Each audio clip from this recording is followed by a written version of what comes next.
It's a well-known fact that almost all normies, when you ask them, "How do I get laid?" or "How do I get a girlfriend?" they will say, "Just be confident, bro," or "Have a good personality." But how true is this really? And does this saying actually hold any weight in the real world? What I would define as personality is probably not how normies would define it. I'd say there are two main parts. 1. Neurotypicality. 2. Inhibition. These parts make up your personality and actually have an effect on your dating life. Not normie cope of just being nice, etc. Now let's start with neurotypicality. I would define this as how autistic you act/are perceived. This is influenced by many factors, but mostly by brain chemistry and social interactions.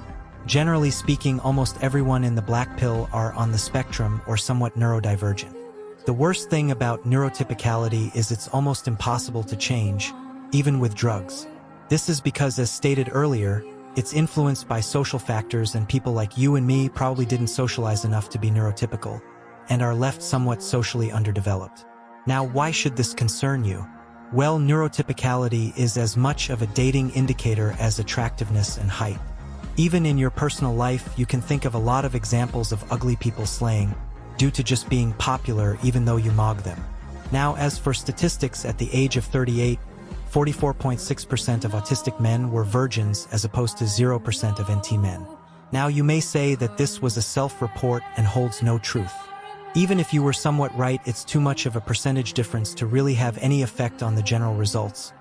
For example, the real numbers might be closer to a 30% difference, but even still it's a huge difference.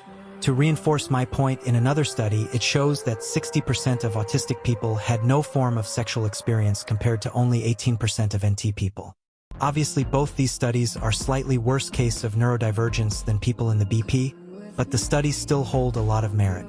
Now, compared to height, which shows a far smaller difference of sexual success between heights. Again, you can argue that they could have lied, etc. But the difference is so large it wouldn't really change this theory.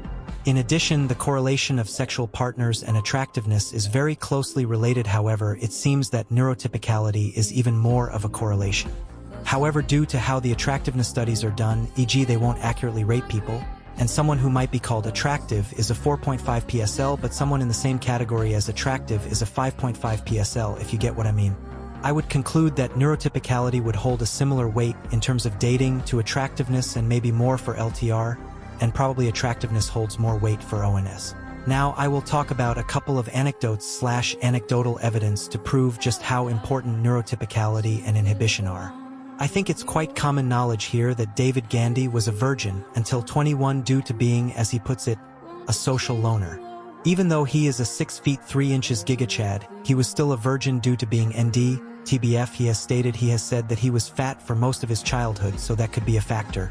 Another example is Sean Opry, who has stated he was a virgin until 24 and was rejected to prom, and didn't even go to parties until he was 18.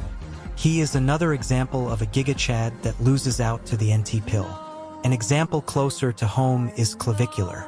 People here used to clown him for dating a below-average Foid, who he obviously facially mogs by quite a large margin. Even if you don't like him, you have to admit this to be true. However, unknown to the average low IQ Gracel here, there were actually looks matched due to the fact that she wasn't an autist like Clav and you and I are. And to add fuel to the fire, she breaks up with him. Years of looks maxing and you still won't be able to beat the NT pill. It truly shows the true brutality of the NT pill.